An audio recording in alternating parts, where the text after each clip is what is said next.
So, you bought a new bike. You've had it for whatever amount of time you see fit to start adding new parts. Let's talk about what parts you would go into getting first. These are my opinion. These are always when I get a new bike, if it's a complete bike, things that I jump straight in to make it feel like the rest of my bikes. And these are not super expensive, so things that can kind of add some flair and functionality, that's what you want in your bike. Let's get right into it. First up, grips. Grips are always personal preference. Most of the time you'll have a single lock-on a stock bike, and those are great and it doesn't really change anything, but I usually prefer a dual lock-on just because I grip the bars pretty hard sometimes, so if I roll a grip, I can't stand that. It always freaks me out the rest of the day, so I prefer dual lock-on. Some guys will like thicker grips depending on their hand, or thin. Some like some give in the rubber. Some like some really different patterns, like some death grips. Right now I've just got the Sensus Sways,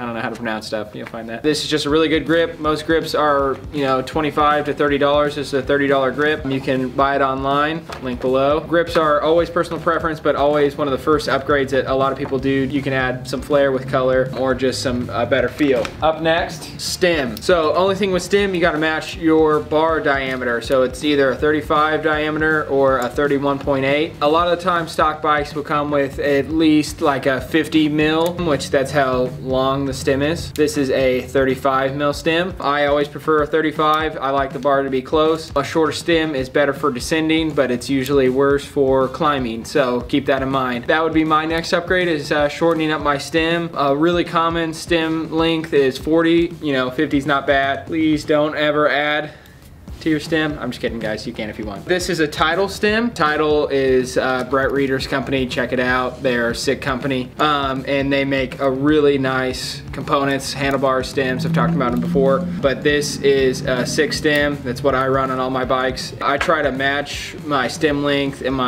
we'll get to what's coming up next. Keeping the bikes the same if you have multiple bikes is easy to jump from one bike to the next. Coming up next, handlebars. These are carbon bars, so they're gonna be a little more expensive, but they're the one-up carbon bars. They're $140, but kind of just a quick thing on them. They did a 35 diameter, but then they also kind of tapered it down to a 31.8, so you're supposed to give best of both worlds with these bars. And a lot of people in the shop really like them. You have a couple guys that run them.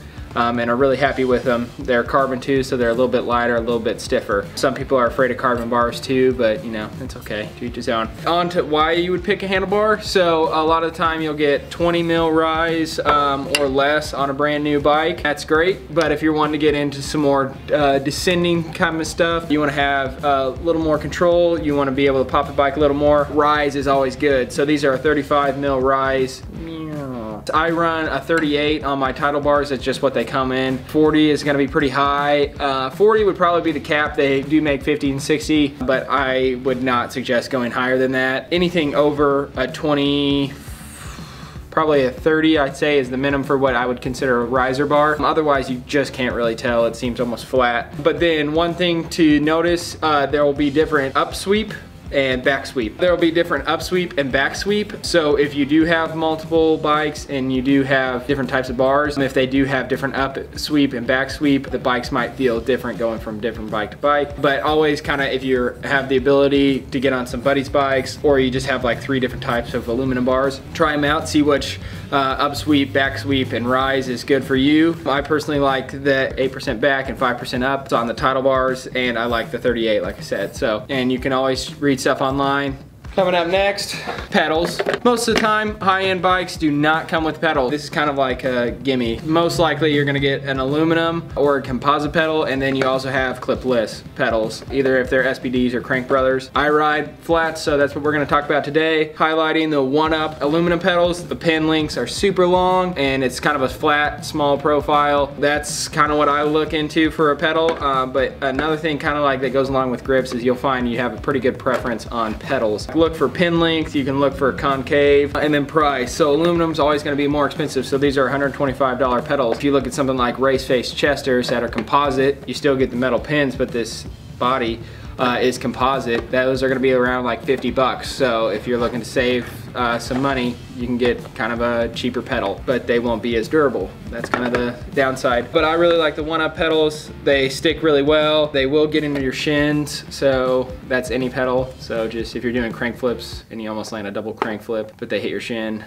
we won't cut to that. It's kind of nasty. My shin looks disgusting. And the last thing, a tire. This is kind of a last upgrade that I would suggest, unless you've gotten a flat or a pretty good puncture that you do need a new tire. My first upgrade with tires would be my front tire. I really like a tire in the front that is super grippy, that is real controlling, that I can know where the tire is going to go and it's not going to slip out from under me. And then I like my back tire to be a lot faster rolling and have less traction. Most of the time when you get a brand new bike, that rear tire will be fast rolling and not have a lot of traction. That's just how the nature of putting tires on factory bikes goes. That front tire will almost be the same way. Most of the time it's a DHF.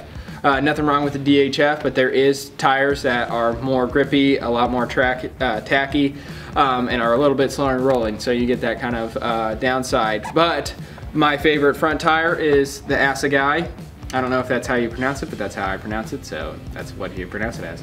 Probably their most tacky tire. I'm not running it now on my personal bike, so don't like look at my bike and be like, oh, you don't even have the Assegai. I'm just trying some other tire combos right now, but I've ran this predominantly in my biking days.